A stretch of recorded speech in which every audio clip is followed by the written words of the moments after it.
kita bakalan belajar mengenai 25 teori komunikasi. Ada apa aja sih? Check it out!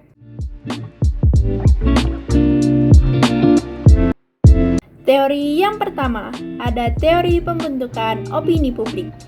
Teori ini menggambarkan bagaimana media massa dan komunikasi massa secara umum mempengaruhi pembentukan opini dan sikap publik terhadap isu-isu tertentu. Contohnya, ketika kita membaca berita online tentang isu politik dan dari berita tersebut membentuk pendapat kita berdasarkan informasi yang kita terima.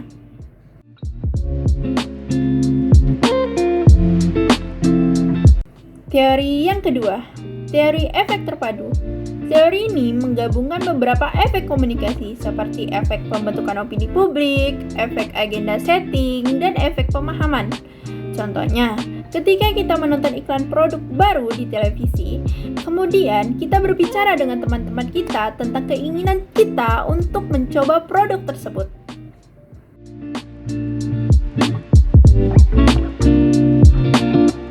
Yang ketiga, ada teori usage and justification. Teori ini mengidentifikasi alasan individu menggunakan media massa dan bagaimana mereka memperoleh kepuasan dari penggunaannya. Contohnya, ketika kita menggunakan media sosial untuk menghibur diri, mencari informasi, atau terhubung dengan teman-teman kita.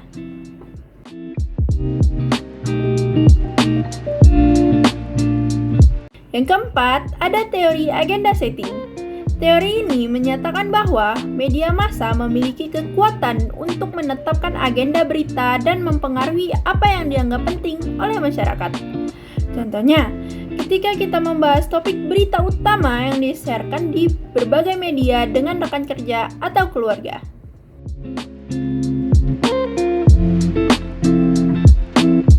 Teori yang kelima, ada teori gatekeeping.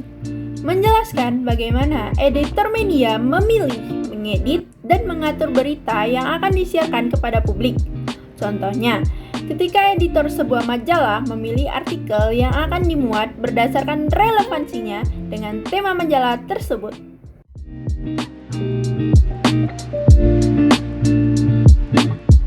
Yang keenam, ada teori penyiaran simbolik. Teori ini menyoroti penggunaan simbol dan pesan dalam media dan bagaimana hal itu mempengaruhi persepsi dan pemahaman kita tentang dunia. Contohnya, ketika kita menafsirkan makna dari logo perusahaan atau slogan iklan yang kita lihat di jalan.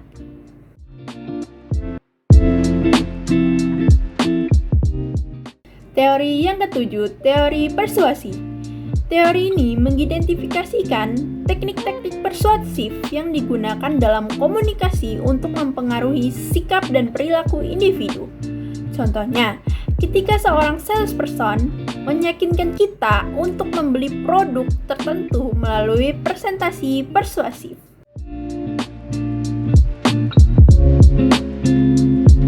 Teori yang kedelapan, teori komunikasi interpersonal.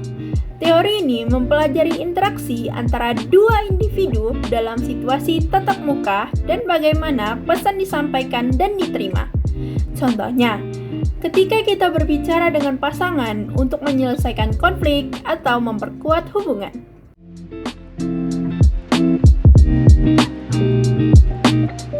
Teori yang kesembilan, teori komunikasi kelompok. Teori ini menganalisis komunikasi dalam konteks kelompok, termasuk dinamika kekuasaan dan pengambilan keputusan.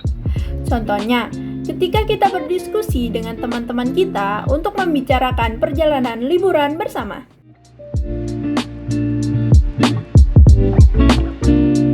Teori yang ke-10, teori komunikasi organisasi. Teori ini mempelajari komunikasi terstruktur dan diatur dalam konteks organisasi untuk mencapai tujuan yang ditetapkan. Contohnya, ketika kita menghadiri rapat staf di kantor untuk berkoordinasi tentang proyek yang sedang berjalan.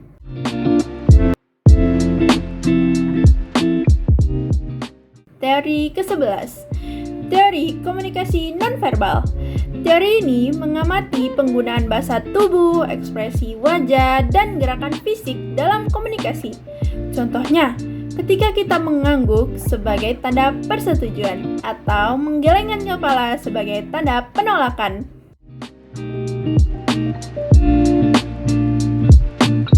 Teori ke-12, teori komunikasi politik. Teori ini mempelajari penggunaan komunikasi dalam konteks politik untuk mempengaruhi pemilih dan kebijakan. Contohnya, ketika kita menghadiri pertemuan kandidat politik di daerah kita untuk mendengarkan aspirasi mereka.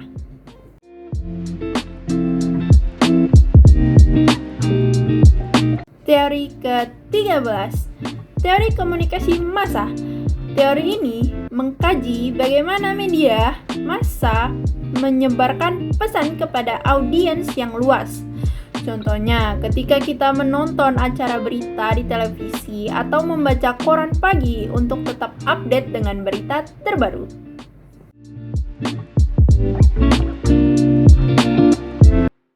Yang ke-14, teori komunikasi antar budaya.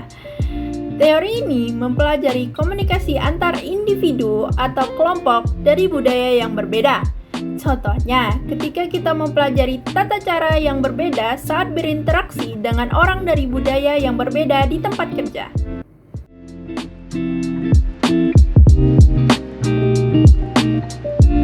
Teori ke-15, teori komunikasi keluarga.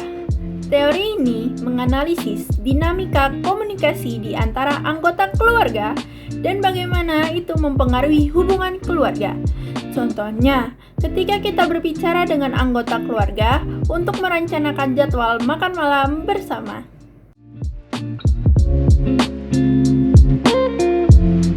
Teori ke-16, teori komunikasi intrapersonal. Teori ini mengamati komunikasi internal yang terjadi dalam diri individu. Contohnya, ketika kita merenungkan tujuan karir kita dan merencanakan masa depan kita ke depannya.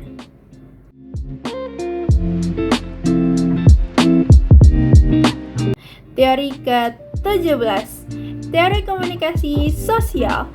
Teori ini mempelajari interaksi dan komunikasi individu dalam konteks sosial. Contohnya, ketika kita berpartisipasi dalam percakapan di pesta atau acara sosial dengan teman-teman.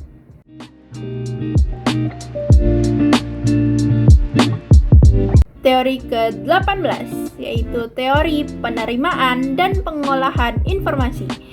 Teori ini mengkaji bagaimana informasi diterima, diproses, dan disimpan oleh individu dari berbagai sumber. Contohnya, ketika kita membaca buku atau artikel online untuk meningkatkan pengetahuan tentang topik tertentu.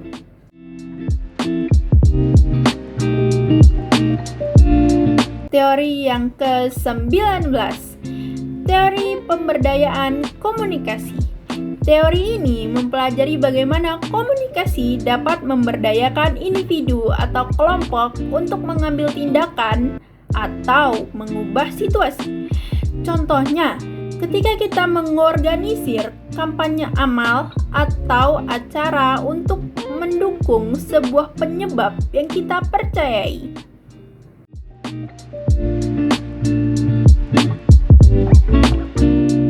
Teori ke-20, teori konstruksi sosial realitas.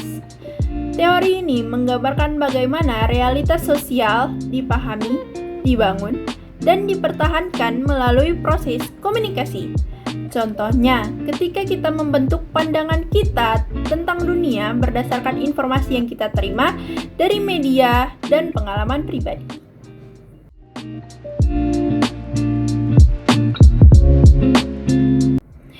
Teori ke-21, teori resepsi.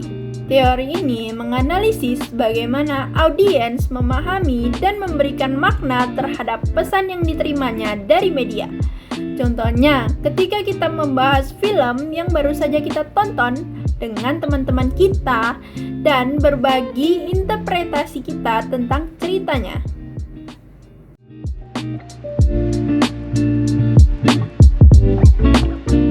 Teori ke-22, teori kultivasi. Teori ini mempelajari bagaimana paparan berkepanjangan terhadap isi media dapat mempengaruhi persepsi dan keyakinan individu tentang dunia. Contohnya, ketika kita percaya bahwa dunia nyata mirip dengan gambaran yang sering muncul di media, seperti kekerasan di televisi.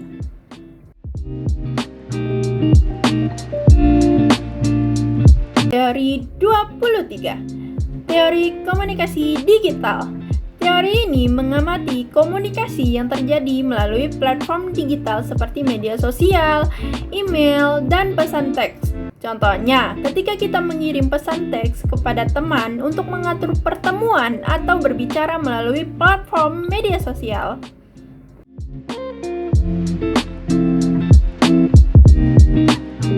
Teori yang ke-24, teori kritik media. Teori ini menganalisis secara kritis bagaimana media massa mempresentasikan kekuasaan, ideologi, dan nilai dalam masyarakat. Contohnya, ketika kita mengevaluasi bagaimana suatu isu atau peristiwa dilaporkan dalam berita dan mencari perspektif yang berbeda.